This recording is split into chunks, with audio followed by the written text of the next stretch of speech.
Hello students, आज हम लोग स्टार्ट करेंगे first lecture body fluids and circulation का।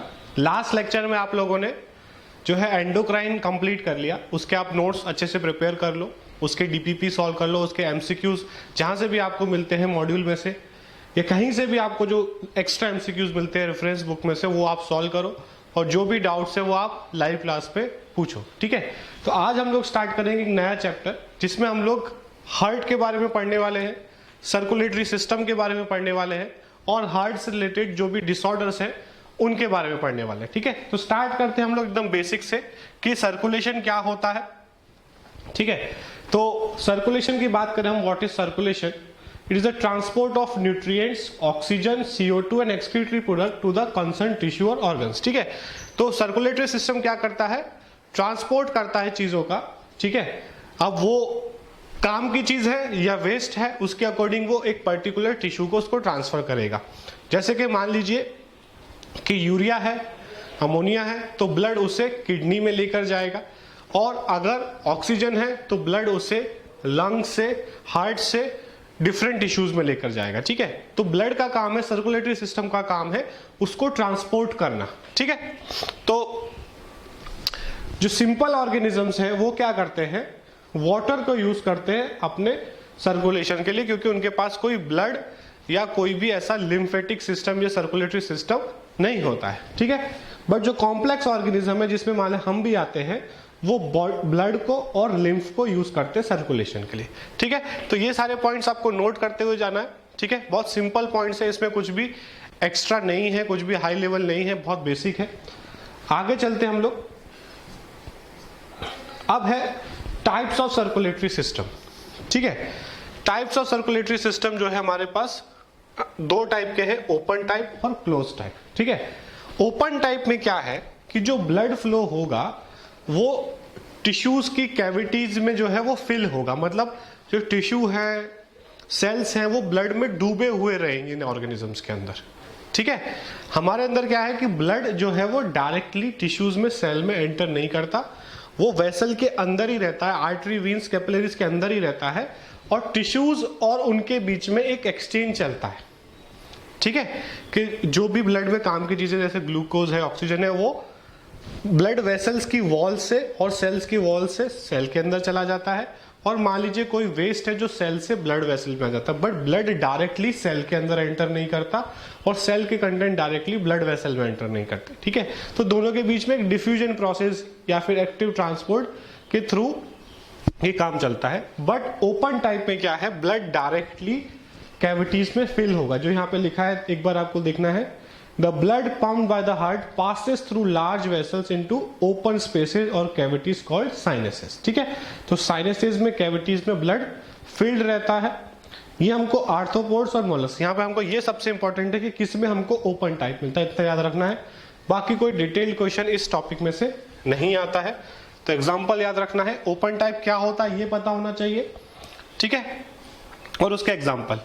क्लोज टाइप में क्या है, blood pumped by the heart is circulated through blood vessels. ठीक है, ब्लड जो है वो ब्लड वेसल्स के अंदर ही रहेगा, वो कभी भी टिश्यू में, सेल में एंटर नहीं करेगा। It is more advantageous as the flow of fluid can be precisely regulated. ठीक है, इसमें क्या है, हम फ्लो को कंट्रोल कर सकते हैं अपने हार्ट के थ्रू। ठीक है, अगर हम हार्ट बीट बढ़ाते हैं तो ब्लड का फ्लो बढ़ता है, हार्ट बीट कम करते हैं तो ब्लड का फ्लो कम, हम इसको अच्छी तरीके से रेगुलेट कर सकते हैं। किसको? क्लोज टाइप को। इसलिए एन्युलेट्स और कॉर्डेट्स में हमें क्लोज टाइप मिलता है। जितने भी हायर ऑर्गेनिजम्स हैं उसमें हमको क्लोज्ड सर्कुलेटरी सिस्टम देखने को मिलता है। ठीक है, आगे चलते हैं हम लोग इसमें। अब बात करते हैं हार्ट्स की, कि किसका हार्ट कितना चैम्बर्ड है। यहां पे सिर्फ चैम्बर्स की बात हम लोग कर रहे हैं। All vertebrates have a muscular chambered heart. सबके अंदर जो हार्ट है वो मसल्स का बना हुआ है, इनको हम लोग कार्डियक मसल्स भी बोलते हैं।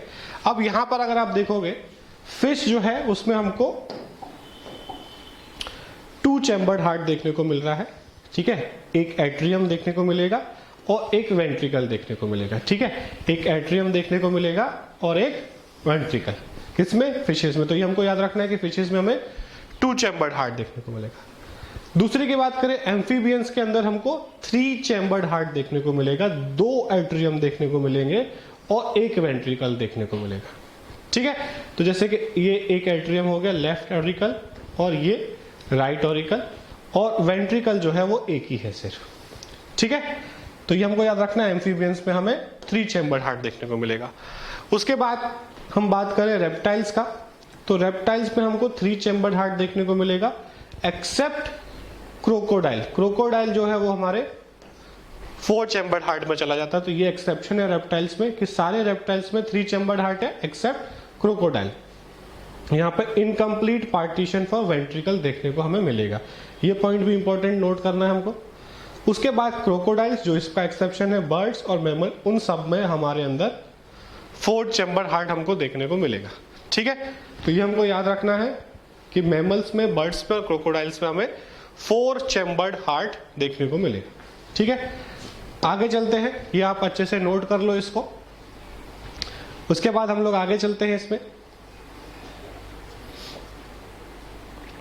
अब pattern of circulation in vertebrates. ठीक है, वर्टिब्रेट्स की हम लोग यहां पर बात कर रहे हैं। ठीक है, इनवर्टिब्रेट्स की बात नहीं कर रहे हैं। 3 तरह का पैटर्न है। सिंगल सर्कुलेशन, एक बार ब्लड सर्कुलेट होगा, एक बार मतलब हार्ट के थ्रू एक बार सर्कुलेट होगा। दूसरा है इनकम्प्लीट डबल सर्कुलेशन। ठीक है, इसमें डबल सर्कुलेशन है बट कंप्लीट नहीं है। और थर्ड है डबल सर्कुलेशन।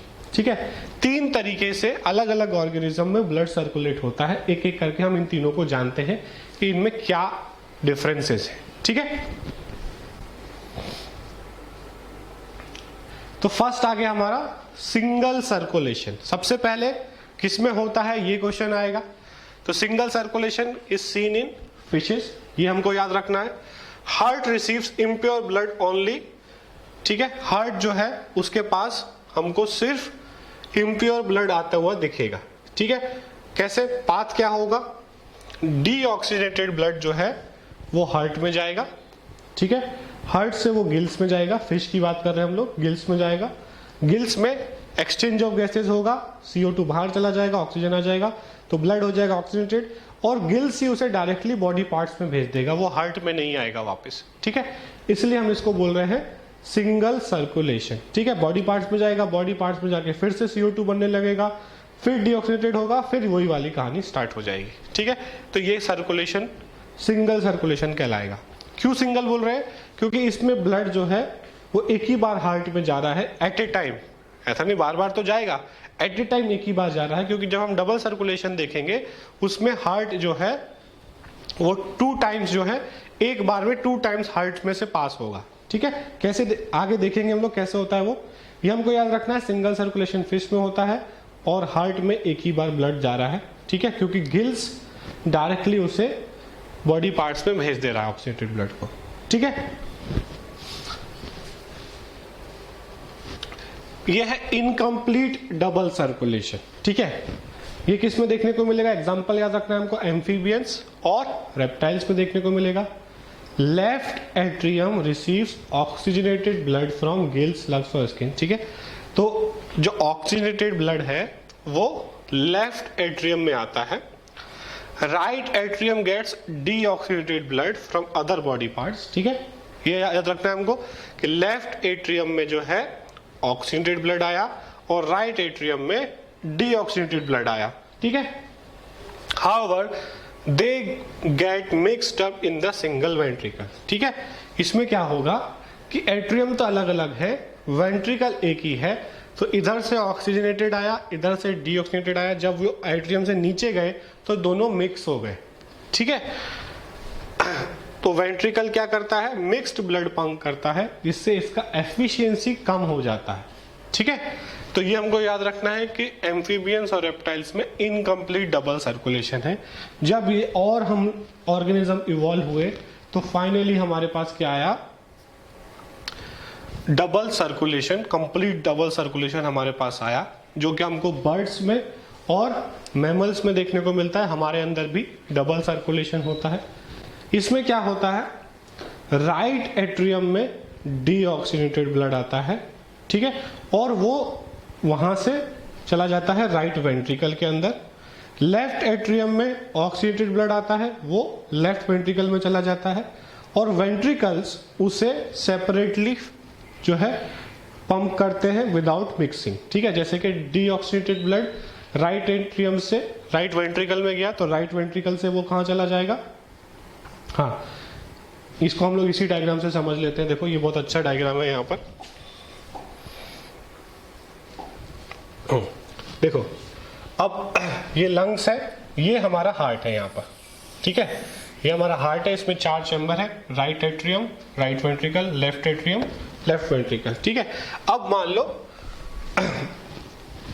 ऑर्गन्स के थ्रू जो है डीऑक्सीजनेटेड ब्लड आएगा, है ना। यहाँ पे डीऑक्सीजनेटेड ब्लड में लिख देता हूं। ये आएगा कहां जाएगा, राइट एट्रियम में, ठीक है। कहां पहुंचा, पूरे बॉडी में से जो भी डीऑक्सीजनेटेड ब्लड है, ये हम डीऑक्सीजनेटेड ऑक्सीजनेटेड हम ऑलरेडी पढ़ चुके हैं, ठीक है। तो ये कहां पहुंचा, राइट एट्रियम में, किडनी से, लीवर से, ये सब कहां पहुंचा, राइट एट्रियम में।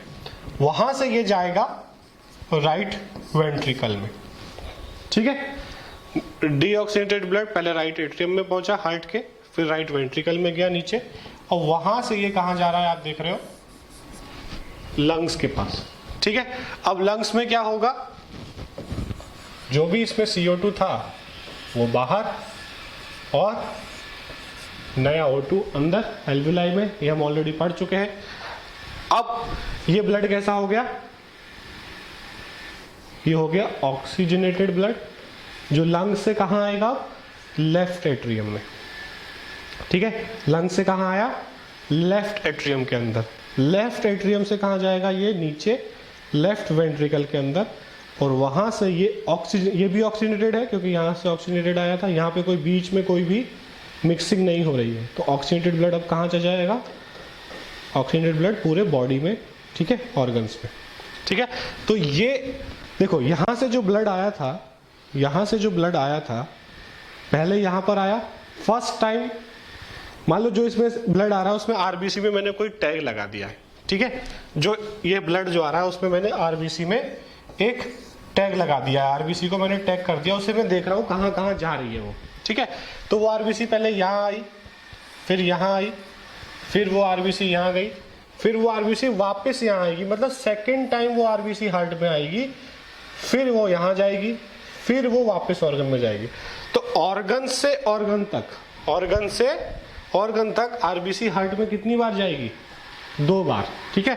तो जो ब्लड का फ्लो है वो हार्ट में 2 बार हो रहा है, पहले डीऑक्सीनेटेड फॉर्म में आ रहा है, फिर लंग्स में जा रहा है, फिर वो वापस से हार्ट में आ रहा है ऑक्सीजनेटेड फॉर्म में, फिर ऑर्गन्स में जा रहा है। इसलिए ब्लड को हम यहाँ पे सर्कुलेशन को क्या बोल रहे हैं, डबल सर्कुलेशन, ठीक है। ये हमको याद रखना है कि डबल सर्कुलेशन बर्ड्स और मैमल्स में होगा, यहाँ पे कोई भी मिक्सिंग ऑफ ब्लड नहीं होने वाला है, ठीक है। अब अगर हम बात करें पूरा सिस्टम का, ठीक है, पूरे सिस्टम की अगर हम बात करें कि कैसे कैसे ट्रांसपोर्ट होता है, तो अगर आप देखोगे कि पूरे बॉडी में से जो ब्लड है वो हमारा सुपीरियर वेना केवा और इंफीरियर वेना केवा, ठीक है। ये हम आगे मैं आपको लिखाऊंगा, SVC का मतलब है सुपीरियर वेना केवा और IVC का मतलब है इंफीरियर वेना केवा, ठीक है। ये कहां लेकर जाएगा, राइट एट्रियम में लेकर जाएगा ब्लड को, ठीक है। कौन सा ब्लड होगा, डीऑक्सीनेटेड ब्लड होने वाला है, राइट एट्रियम में पहुंच गया, राइट एट्रियम से वो ट्राइकस्पिड वाल्व के थ्रू राइट वेंट्रिकल में चला जाएगा, ठीक है। फिर वो राइट वेंट्रिकल से पल्मोनरी वॉल के थ्रू, ठीक है। इसको जो है हम लोग आगे देखते हैं, 1 मिनट।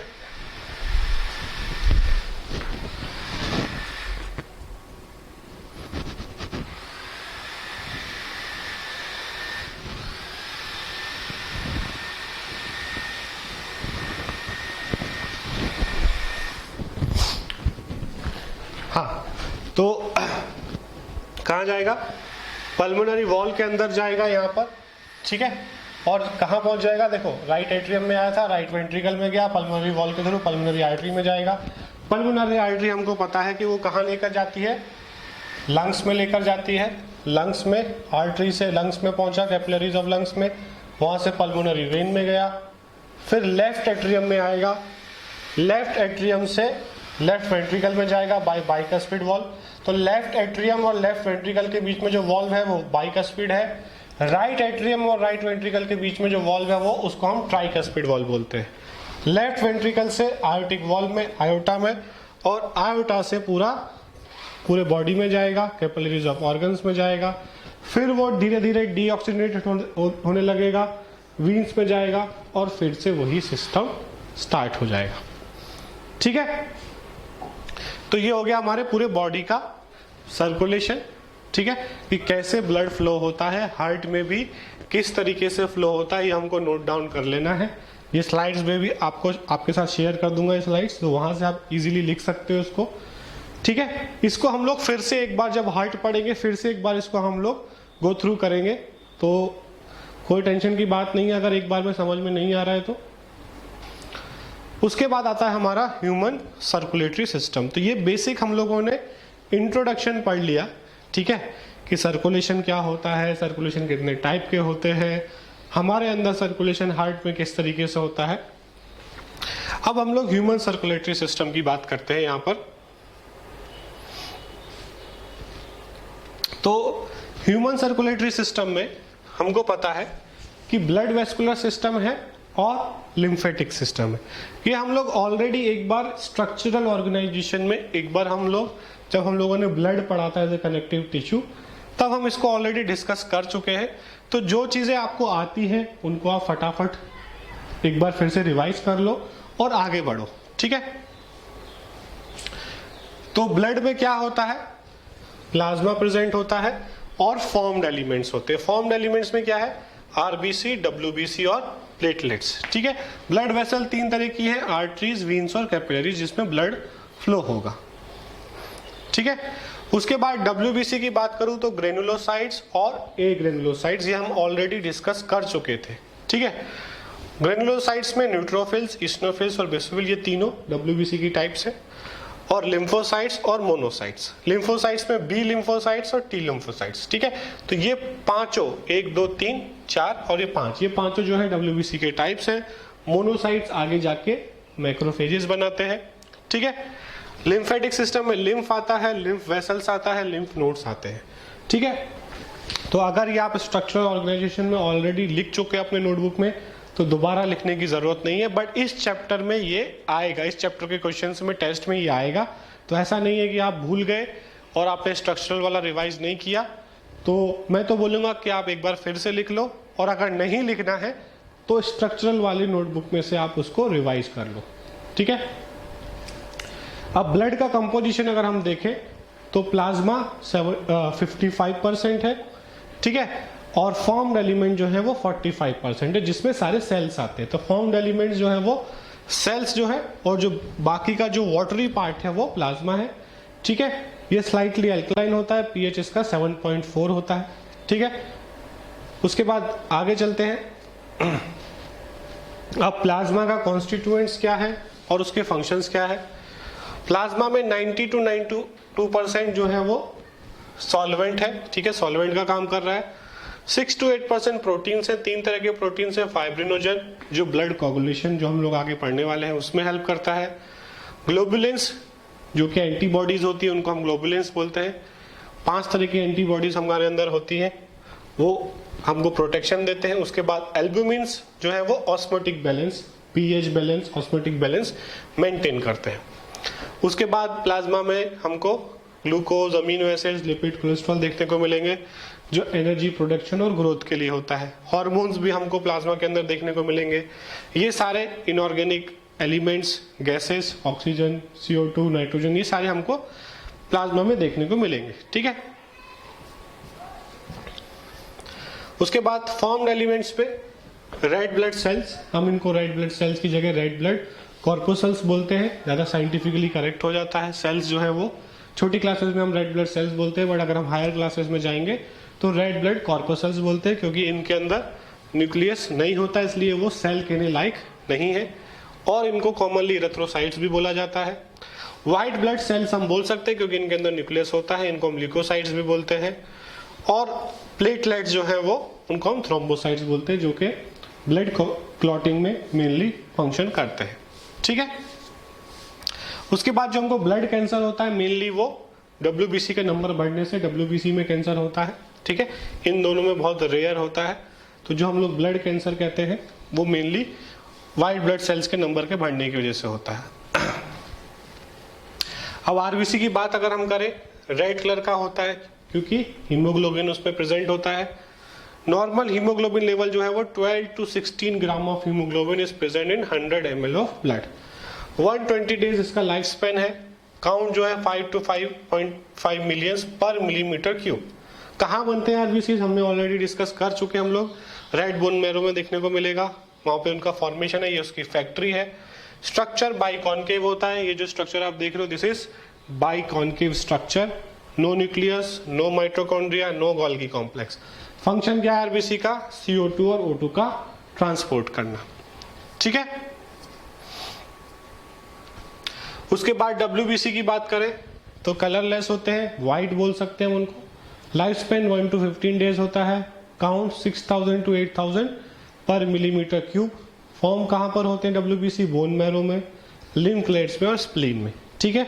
मेनली बोन मैरो में होंगे, बाकी लिम्फ ग्लैंड्स और स्प्लीन में भी WBC सिंथेसिस हो सकता है।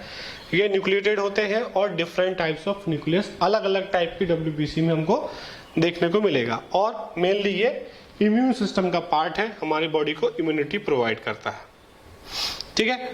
उसके बाद 5 टाइप के WBC हमारे पास है, न्यूट्रोफिल्स, इस्नोफिल, बेसोफिल्स, लिम्फोसाइट्स और टी लिम्फोसाइट्स, ठीक है। न्यूट्रोफिल्स टोटल का 60 to 65% है। फैगोसाइटोसिस करता है, ठीक है।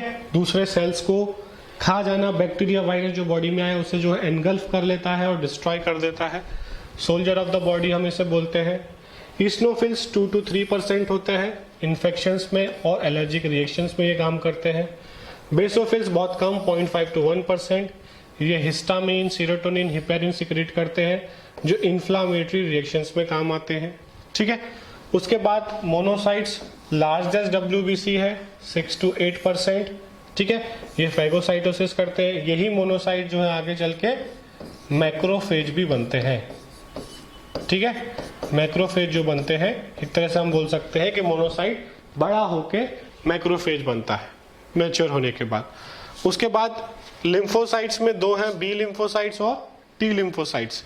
ये 20 to 25% है और ये इम्यून सिस्टम में काम करेगा, ठीक है।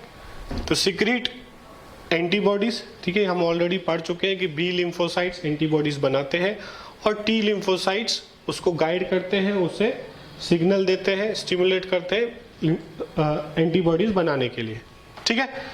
आगे चलते हैं हम लोग इसमें। प्लेटलेट्स, ठीक है, ये भी कलरलेस है। इनका लाइफ स्पेन अराउंड 7 डेज होता है। 1.5 to 3.5 लेक्स मिलीमीटर क्यूब। जब भी हमको कोई इन्फेक्शन होता है, डिजीज होती है, जैसे डेंगू है, मलेरिया है, उसमें डॉक्टर बार बार जो है प्लेटलेट्स काउंट को काउंट करते हैं, क्योंकि मेनली इन डिजीजेस में प्लेटलेट्स कम हो जाते हैं, जिससे बॉडी के अंदर जो है वो इंटरनल ब्लीडिंग होना स्टार्ट हो सकती है और वो जो है वो लाइफ थ्रेटनिंग जो है उस पर लाइफ जा सकती है, इंसान मर सकता है, ठीक है। तो प्लेटलेट्स का काउंट जो है वो बहुत जरूरी है कि वो हमेशा इस रेंज में ही रहे, ठीक है। ये भी बोन मैरो में बनते हैं। जो सेल्स इनको बनाते हैं उनको हम मेगा कैरियोसाइट्स बोलते हैं। ये नॉन न्यूक्लिएटेड होते हैं और फंक्शंस इनका मेनली ब्लड क्लॉटिंग में, ठीक है। तो ये हो गया हमारा प्लेटलेट्स या थ्रोम्बोसाइट्स का फंक्शन। उसके बाद हम लोग बात करते हैं अबाउट ब्लड कोगुलेशन। जब भी हमको कोई इंजरी होगी, हमारा टिश्यू डैमेज होगा, तो हमारा ब्लड जो है कंटिन्यूअसली रिलीज होना वहां से स्टार्ट हो जाता है, ठीक है। बट अगर हम देखते हैं नॉर्मली कुछ टाइम के बाद, जब हमको जहां पे भी कट लगा है ब्लड वहां से निकलना स्टार्ट होता है, बट कुछ टाइम के बाद ब्लड फ्लो वहां से बंद हो जाता है, ब्लड निकलना बंद हो जाता है। क्यों ऐसा हो जाता है? क्योंकि हमारे बॉडी के अंदर एक ऑटोमेटिक ब्लड कोगुलेशन सिस्टम है जो हमेशा एक्टिवेटेड रहता है पूरे बॉडी के अंदर, कि कहीं पे भी अगर चोट लगती है, इंजरी होती है और ब्लड रिलीज स्टार्ट होता है, तो वो उसको मिनट्स में उसको फटाफट रोक देगा, ठीक है। कैसे रोकेगा वो हम लोग यहाँ पर देखने वाले हैं। It is a mechanism of haemostasis, prevention of blood loss through injuries, ठीक है। तो ये ब्लड लॉस को प्रिवेंट करता है। स्टेप्स क्या है यहाँ पर हम देखते हैं। साइट ऑफ इंजरी, ठीक है, कहीं पे भी हमको मान लो पैर में, हाथ में, कहीं पे भी चोट लगती है, ब्लड स्टार्ट होता है, तो क्लम्प्ड प्लेटलेट्स एंड टिश्यू जो है वो वहां से रिलीज होंगे, ठीक है, क्लम्प्ड प्लेटलेट्स वहां से रिलीज होंगे, जो क्या रिलीज करेंगे यहाँ पर,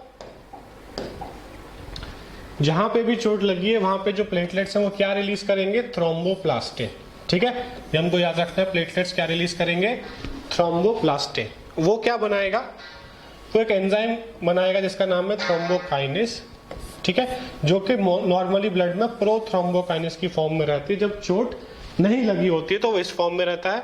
जब ये रिलीज करेगा, ठीक है, जब क्लम्प प्लेटलेट्स जब डैमेज हुए वो ये रिलीज करेंगे और ये इस प्रोथ्रोम्बोकाइनेस को जो है वो थ्रोम्बोकाइनेस में कन्वर्ट कर देगा, ठीक है। अब ये थ्रोम्बोकाइनेस क्या करेगा, कैल्शियम की मदद से ये हाइड्रोलाइज करेगा किसको, प्रोथ्रोम्बिन। याद रखना, प्रो जो है वो इनएक्टिव फॉर्म है और थ्रोम्बिन जो है वो एक्टिव फॉर्म है। अब थ्रोम्बिन क्या करेगा, फाइब्रिनोजन जो कि सॉल्युबल फॉर्म में अभी तक बॉडी में घूम रहा था ब्लड में, वो इनसॉल्युबल फॉर्म में कन्वर्ट हो जाएगा और वो क्या करेगा, एक नेटवर्क जैसा, ऐसा जो है वो एक जाल जैसा, ट्रैप जैसा बनाएगा, ठीक है, और क्या करेगा कि जहां पे ब्लड फ्लो हो रहा है वहां पर एक जाल जैसा फेंक देगा, जिससे हमारे बॉडी के जो आरबीसी है वो डब्ल्यूबीसी है वो बॉडी के बाहर नहीं निकल पाएंगे, वहां पर एक ब्लॉकेज हो जाएगा और अपने आप ब्लड वहां पर फ्लो होना बंद हो जाएगा, ठीक है। तो इस तरीके से आप देखोगे इंजरी हुई, यहाँ पर वेसल्स कॉन्ट्रैक्ट हुए, यहाँ पे प्लेटलेट्स आए और ये पूरा फाइब्रिन का एक पूरा नेटवर्क जैसा बन गया, जिससे ब्लड अब डायरेक्टली इधर जाएगा, इधर से बाहर नहीं जाएगा, ठीक है। तो क्लॉट जो है फाइनली यहाँ पर बन जाएगा। ये हमारा ब्लड कोगुलेशन का पूरा स्टेप हो गया। इसमें इसके बारे में पूछा जा सकता है कि थ्रोम्बिन कब बनेगा, किसके थ्रू बनेगा। थ्रोम्बिन कब बनेगा, जब थ्रोम्बोकाइनेस प्रोथ्रोम्बिन पे एक्ट करेगा in the presence of calcium ions, ठीक है। इसलिए हम बोलते हैं कि कैल्शियम जो है हमारी बॉडी में चाहिए अगर हमको प्रॉपर अपना कोगुलेशन सिस्टम बेटर रखना है। अगर कैल्शियम की कमी है तो डिलेड क्लॉटिंग होगी, काफी देर तक खून बहने के बाद क्लॉटिंग होगी, ठीक है। तो इंजरी में क्या होता है, ब्लड वेसल्स रिलीज हो गए, ये वेसल टूट गया, आरबीसी रिलीज हो गए और फाइनली यहाँ पे क्या होता है, वेसल्स को एक पूरे नेटवर्क में, एक जाल में जो है बांध के रखा जाता है कुछ टाइम के लिए, जब तक ये वेसल्स जो है रिपेयर ना हो जाए और ब्लड के फ्लो को ये रोक के रखता है, ठीक है। उसके बाद नेक्स्ट टॉपिक आता है हमारा ब्लड ग्रुपिंग का, ठीक है। हम लोगों को पता है कि ब्लड ग्रुप्स होते हैं, ये सारे टाइप के ब्लड ग्रुप है, कोई ए पॉजिटिव होता है, कोई बी पॉजिटिव, ये सारे ब्लड ग्रुप्स हमारे अंदर होते हैं, ठीक है। किसने डिस्कवर किया, कार्ल लैंडस्टीनर ने ब्लड ग्रुप्स को डिस्कवर किया। इस पे एबीओ ग्रुपिंग और आरएच ग्रुपिंग दोनों आ जाता है, ठीक है। इसको हम लोग बेसिकली इस तरीके से देखते हैं कि जो हमारे आरबीसीज है, ठीक है, उसके ऊपर कुछ प्रोटीन्स प्रेजेंट है, कुछ एंटीजेंस प्रेजेंट है और वो एंटीजेंस अलग अलग इंडिविजुअल में अलग अलग है। जैसे मान लो मेरे अंदर कोई दूसरा एंटीजन है, आपके अंदर कोई दूसरा एंटीजन है, तीसरे के अंदर कोई तीसरा एंटीजन है, उसके अकॉर्डिंग हमारा ब्लड ग्रुप डिसाइड होता है। और ये एक जेनेटिक कॉन्स्टिट्यूएंट है, मतलब मदर फादर के थ्रू डिसाइड होता है कि चाइल्ड में कौन सा ब्लड ग्रुप हो सकता है, वो हम लोग जेनेटिक्स में पढ़ेंगे, ठीक है। इसको और डिटेल में समझते हैं हम लोग। इसको हम लोग जो हमारे अंदर जो ब्लड ग्रुप होता है उसको हम एबीओ ग्रुपिंग बोलते हैं। It is based on the presence और absence of two surface antigens on RBCs namely A and B, ठीक है। तो जो आरबीसी है उसके सरफेस के ऊपर कौन सा एंटीजन प्रेजेंट है उसके अकॉर्डिंग आपका ब्लड ग्रुप होगा। मान लो ए एंटीजन अगर प्रेजेंट है तो आपका ब्लड ग्रुप हो गया ए, ठीक है। और आपके ब्लड में देखो याद रखना हमेशा अपोजिट होगा, आपका ब्लड ग्रुप जो है उसका अपोजिट एंटीबॉडीज प्रेजेंट होगी, एंटी बी एंटीबॉडीज प्रेजेंट होंगी किसके अंदर, जिसका ब्लड ग्रुप ए है। तो अगर वो बी से ब्लड ग्रुप लेगा तो ये एंटीबॉडी उस ब्लड को कोगुलेट कर देगी, इसलिए ए वाला आदमी कभी भी बी से ब्लड नहीं ले सकता।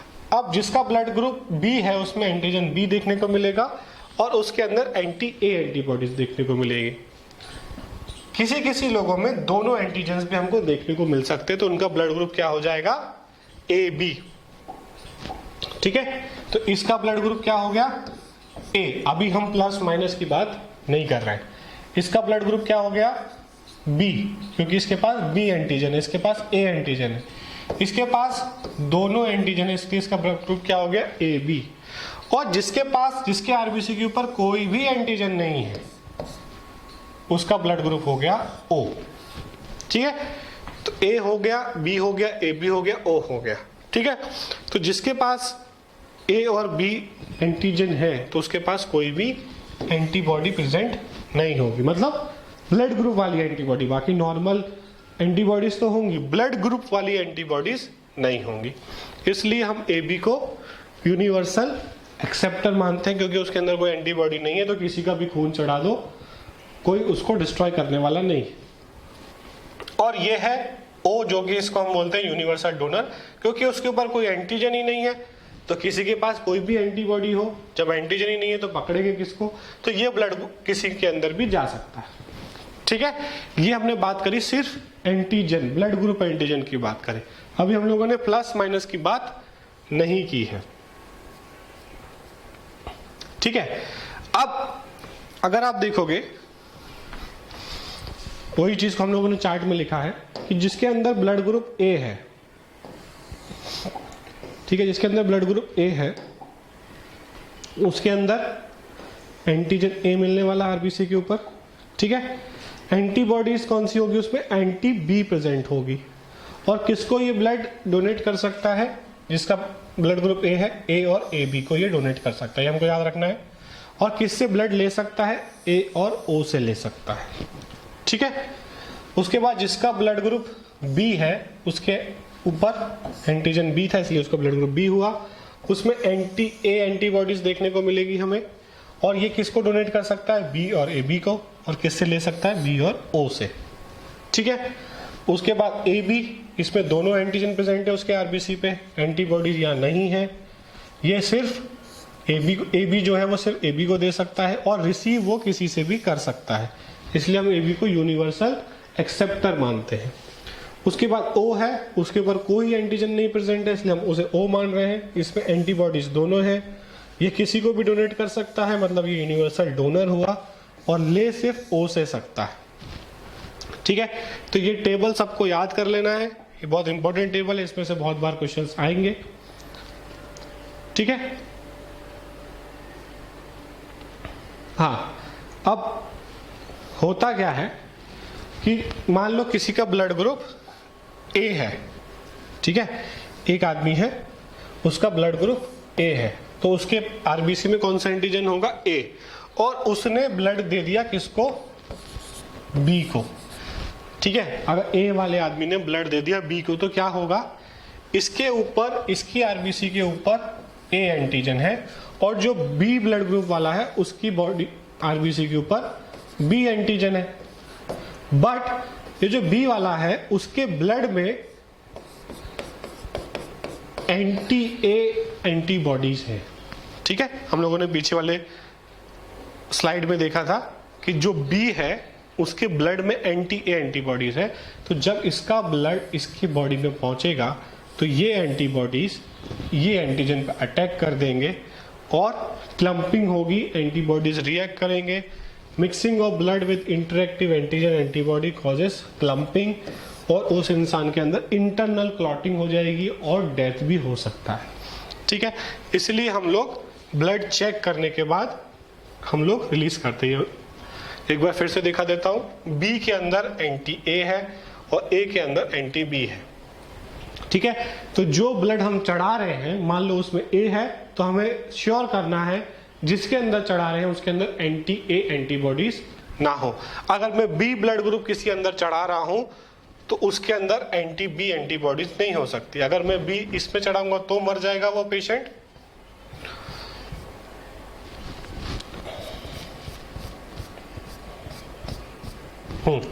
अगर बी वाला ब्लड ग्रुप में अगर इसको दूंगा ए वाले को तो मर जाएगा। बी का ब्लड ग्रुप अगर मैं यहां दे दूं तो फिर भी ये मर जाएगा। ठीक है, तो ये टेबल याद रखना है।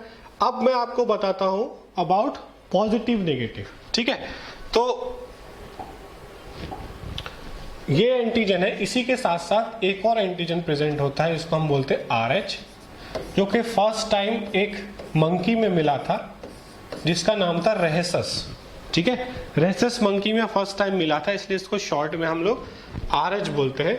RH अगर एंटीजन यहाँ पर प्रेजेंट है, ठीक है, मान लो ये कौन सा ब्लड ग्रुप हुआ, A। अगर RH भी एंटीजन प्रेजेंट है तो ये हो जाएगा A पॉजिटिव। अगर इसके अंदर RH एंटीजन नहीं है तो ये इंसान हो जाएगा A नेगेटिव।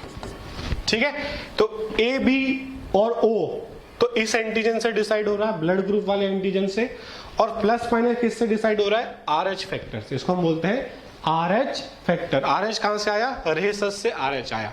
ठीक है, तो अगर किसी का ब्लड ग्रुप A है और उसके पास रेहेसस फैक्टर भी है उसके ब्लड में, तो वो हो जाएगा A पॉजिटिव।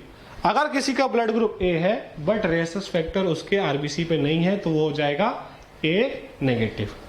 ठीक है, उसी तरीके से B के साथ, अगर B में B एंटीजन प्रेजेंट है, उसके साथ साथ RH भी प्रेजेंट है, तो B पॉजिटिव, RH नहीं है तो B नेगेटिव। ठीक है, तो O में अगर मैं बात करूं तो O में क्या होगा, O में कोई भी एंटीजन प्रेजेंट नहीं है। ठीक है, एंटीजन प्रेजेंट नहीं है। अगर इसमें RH प्रेजेंट है तो O पॉजिटिव हो जाएगा, और RH नहीं है तो O नेगेटिव हो जाएगा। O नेगेटिव मतलब उस पे ना तो ब्लड एंटीजन्स है और ना ही RH का एंटीजन है, कोई एंटीजन नहीं है, एकदम स्मूथ है आरबीसी, तो वो यूनिवर्सल डोनर कहलाता है। ठीक है, अगर मैं O में भी पूछूं तो O पॉजिटिव यूनिवर्सल डोनर नहीं कहलाएगा, O नेगेटिव, क्योंकि उसके पास कोई एंटीजन नहीं है, वो खतरे से खाली है, कोई खतरा नहीं है उससे किसी को। ठीक है, और यूनिवर्सल एक्सेप्टर किसको बोलूंगा मैं, AB पॉजिटिव को। ठीक है, आगे लिखा भी है मैंने एक जगह पर, तो O नेगेटिव जो है वो यूनिवर्सल डोनर है, याद रखना है हमको, और AB पॉजिटिव जो है वो यूनिवर्सल रेसिपिएंट है। ठीक है, तो O group person are called universal donor, इसमें हमको याद रखना है O negative as they can donate blood to person with any blood group, और AB वाले जो है वो यूनिवर्सल रेसिपिएंट होते हैं। तो ऑप्शन हमको ध्यान से देखना है, अगर O ही लिखा है, सिर्फ नेगेटिव पॉजिटिव नहीं लिखा है, तो O आंसर करेक्ट हो जाएगा यूनिवर्सल डोनर में, और यूनिवर्सल रेसिपिएंट में AB सही हो जाएगा। बट अगर प्लस माइनस लिखा है तो डोनर में O नेगेटिव और एक्सेप्टर में या रेसिपिएंट में AB पॉजिटिव। ठीक है, एग्जैक्टली अगर हम पूछे तो। ठीक है, तो ये हो गया हमारा ब्लड ग्रुपिंग। ये RH के बारे में मैंने आपको बताया। अगर RH एंटीजन किसी के ऊपर प्रेजेंट है तो वो RH पॉजिटिव कहलाएगा, और RH एंटीजन नहीं है तो वो RH नेगेटिव कहलाएगा। ठीक है, तो रेहेसस फैक्टर इसे हम बोलते हैं। RH positive means the presence of rhesus factor and RH negative means absence of RH factor. Nearly 80% of humans are RH positive. ठीक है, तो 80% ह्यूमन जो है वो पॉजिटिव ब्लड ग्रुप वाले हैं, चाहे A पॉजिटिव हो, B पॉजिटिव हो या O पॉजिटिव हो, और 20% जो है वो नेगेटिव वाले हैं। ठीक है, तो अगर किसी का पॉजिटिव है तो वो नेगेटिव वाले को नहीं दे सकता। Anti-RH antibodies are not naturally found, so negative person can receive RH positive blood only once, but it causes the development of anti-RH antibodies in his blood. So second transfusion of positive blood causes agglutination. ठीक है, तो हम हमेशा ये चाहेंगे कि same blood group से same blood group में ट्रांसफर हो। अगर आपका ब्लड ग्रुप A पॉजिटिव है तो आप A पॉजिटिव से ही ब्लड ले। ठीक है, आपका ब्लड ग्रुप अगर B नेगेटिव है तो आप B नेगेटिव से ही ब्लड ले, वो ज्यादा बेटर है। ठीक है, क्योंकि आप एक बार तो नेगेटिव वाला पर्सन जैसे B नेगेटिव है, वो एक बार तो A पॉजिटिव से ले सकता है। ठीक है, बट अगर वो दोबारा किसी पॉजिटिव वाले से ब्लड लेगा तो उसको दिक्कत हो सकती है, उसके अंदर क्लम्पिंग हो सकती है। ठीक है, याद रखना कि हमें हमेशा same blood group, plus minus भी सेम होना चाहिए, उसी से हमें ब्लड ट्रांसफ्यूजन करना है। ठीक है, या फिर हम O नेगेटिव से ले सकते हैं। ठीक है, O नेगेटिव जो है वो किसी को भी दे सकता है, तो अगर ऐसा इमरजेंसी सिचुएशन है तो O नेगेटिव वाला पर्सन किसी को भी दे सकता है, कोई दिक्कत नहीं आएगी। ठीक है, इसलिए हमको ब्लड ट्रांसफ्यूजन से पहले RH ग्रुप जो है वो चेक करना बहुत जरूरी है। इसी से रिलेटेड एक यहां पर डिजीज है, ये हमको याद रखना है कि अगर कोई लेडी है उसका जो ब्लड है वो RH नेगेटिव है, मान लो जो लेडी है वो B नेगेटिव ब्लड ग्रुप है, ठीक है, ठीक है, B नेगेटिव ब्लड ग्रुप है और उसकी शादी हो जाती है एक A पॉजिटिव लड़के के साथ, ठीक है, ठीक है। अब वो प्रेग्नेंट होती है, फादर जो है वो A पॉजिटिव है, मदर जो है वो B नेगेटिव है, तो चाइल्ड के चांसेस है कि वो पॉजिटिव हो सकता है, वो फादर के अकॉर्डिंग जा सकता है, A पॉजिटिव वो हो सकता है, ठीक है। अब यहां पर क्या होगा, RH इनकॉम्पेटिबिलिटी डेवलप होगी। कैसे डेवलप होगी? Between RH negative blood of pregnant mother and RH positive blood of the fetus, ठीक है। अब ये ब्लड जो है चाइल्ड में है पॉजिटिव, ठीक है, इसमें नेगेटिव है। अब याद रखना इसमें अगर नेगेटिव है तो इसमें एंटी प्लस जो है वो एंटीबॉडीज प्रेजेंट होंगी मदर के अंदर, ठीक है। अब ये ब्लड जो है वो चाइल्ड का ब्लड जो है वो मदर में नहीं जा रहा है, तो ऐसी कोई प्रॉब्लम नहीं आने वाली फर्स्ट प्रेगनेंसी में। RH antigen do not gate mixed with the maternal blood in first pregnancy because placenta separate the two bloods, ठीक है। तो प्लेसेंटा में ब्लड मिक्स नहीं होते, चाइल्ड का ब्लड चाइल्ड में रहता है, मदर का ब्लड मदर में रहता है, सिर्फ न्यूट्रिएंट जो है वो ट्रांसफर हो जाते हैं, ठीक है। तो मदर का ब्लड डायरेक्टली चाइल्ड में नहीं जाता, न्यूट्रिएंट्स जाते हैं प्लेसेंटा, तो प्लेसेंटा एक बॉर्डर का काम करता है, ठीक है। तो ये फर्स्ट प्रेगनेंसी में कोई भी दिक्कत नहीं होगी, ना कि मदर को ना ही चाइल्ड को, ठीक है। अब आगे चलते हैं। अब जब डिलीवरी होगी, at the time of first delivery there is a possibility of exposure of maternal blood to small amounts of this RH positive blood from the fetus, ठीक है। डिलीवरी के टाइम पे चांसेस है कि वो जो चाइल्ड का पॉजिटिव ब्लड था वो थोड़ा बहुत मदर के टाइम पे चला जाए, क्योंकि ब्लड वेसल्स डिलीवरी के टाइम पर रप्चर होते हैं, ठीक है। तो पॉजिटिव ब्लड चाइल्ड का नेगेटिव मदर के अंदर चला गया, ठीक है, तो क्या होगा, induces the formation of RH antibodies in the maternal blood. अब मदर के अंदर उस पॉजिटिव के अगेंस्ट एंटीबॉडी बनने लग जाएंगी और उसकी ब्लड में पूरी तरीके से anti plus anti positive antibodies बन जाएंगी। बट चाइल्ड बर्थ हो चुका है, चाइल्ड उसकी बॉडी से अलग हो चुका है, तो कोई दिक्कत नहीं आ रही है अब, ठीक है। तो फर्स्ट प्रेगनेंसी में और फर्स्ट डिलीवरी के बाद कोई दिक्कत नहीं आएगी, सिर्फ eight the time of delivery में अगर चाइल्ड का थोड़ा बहुत ब्लड मदर में गया तो मदर के अंदर पॉजिटिव एंटीबॉडीज डेवलप हो जाएंगी, एंटीबॉडीज, ठीक है। पॉजिटिव एंटीबॉडीज किसको किल करेंगी? पॉजिटिव वाले ब्लड ग्रुप को। बट चाइल्ड तो डिलीवर हो चुका है, तो किल करने के लिए कोई बचा नहीं है, तो सब कुछ सही है, ठीक है, अभी कोई दिक्कत नहीं है। अब क्या होता है, मान लो वो लेडी फिर से प्रेग्नेंट हो जाती है, ठीक है, सेम लेडी फिर से प्रेग्नेंट हो जाती है और इस बार भी उसके चाइल्ड में जो चाइल्ड है उसका डेवलपिंग ब्लड ग्रुप जो है वो पॉजिटिव रहता है, ये हो सकता है, ठीक है। In case of her subsequent pregnancy, RH antibodies from mother leak into the fetal blood, ठीक है। अब इसका ब्लड सेकेंड प्रेगनेंसी में इसका ब्लड मान लो पॉजिटिव है और मदर की ब्लड में पॉजिटिव एंटीबॉडीज भी हैं जो फर्स्ट डिलीवरी के बाद बनी थी, ठीक है। तो वो एंटीबॉडीज प्लेसेंटा के थ्रू इसमें जा सकती है और बच्चे के डेवलपिंग बच्चे के आरबीसीज को डिस्ट्रॉय कर सकती है, जिससे उस फीटस की डेथ हो सकती है, एनीमिया हो सकता है, जॉन्डिस हो सकता है, और इस पूरी कंडीशन को हम बोलते हैं इरेथ्रोब्लास्टोसिस फिटेलिस, ठीक है। इस पूरी कंडीशन को, इस डिजीज को हम बोलते हैं इरेथ्रोब्लास्टोसिस फिटेलिस, जिसमें नेगेटिव मदर अगर पॉजिटिव फादर के साथ सेकेंड टाइम प्रेग्नेंट होती है तो उसमें यह प्रॉब्लम हो सकती है और उसका सेकेंड टाइम जो बेबी है वो किल हो सकता है एट द प्रेगनेंसी के टाइम पे बच्चा मर सकता है, ठीक है। इसको हम लोग कैसे अवॉइड कर सकते हैं? पहले टाइम पे हम इसको अवॉइड नहीं कर सकते थे, ठीक है। तो डॉक्टर बोल देता था कि ये दोबारा, मूवीज में भी आपने देखा होगा, सीरियल्स में देखा होगा कि अब ये दोबारा माँ नहीं बन पाएंगी, ठीक है। क्यों? क्योंकि उनके अंदर वो डेवलप हो जाता है और सेकेंड चाइल्ड अगर वो फिर से प्रेग्नेंट होंगी तो वो बच्चा वहीं पर वोम में ही मर जाएगा, ठीक है। बट अब मॉडर्न टेक्नोलॉजीज के थ्रू हम इस चीज को रोक सकते हैं।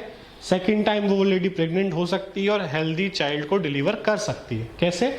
हम उसमें एक एंटी RH एंटीबॉडीज, रोगैम जिस एंटीबॉडी का नाम है, वो दे सकते हैं। कब? जब उसने फर्स्ट चाइल्ड को डिलीवर किया, ठीक है। तो जब उसने फर्स्ट चाइल्ड को डिलीवर किया और चाइल्ड की पॉजिटिव एंटीबॉडी मदर में गई, तभी हम उन एंटीबॉडीज को तुरंत मदर के अंदर किल कर दे, जिससे कि आगे चल के उसमें कोई भी पॉजिटिव एंटीबॉडीज डेवलप ना हो मदर में। तो सेकेंड टाइम भी वो इजीली फर्स्ट टाइम की तरह बच्चे के साथ नॉर्मल जो है वो डिलीवरी कर सकती है, ठीक है। तो ये हमको याद रखना है, एंटीबॉडी का नाम याद रखना है और डिजीज का नाम याद रखना है। इसको हम बोलते हैं इरिथ्रोब्लास्टोसिस फीटैलिस, ठीक है। तो यहां पर हम लोग ये लेक्चर कंप्लीट करते हैं। इसके आप नोट्स बना लो, ठीक है। और जो भी आपको डाउट है वो आप लाइव क्लास में डिस्कस कर लो, ठीक है। Thank you.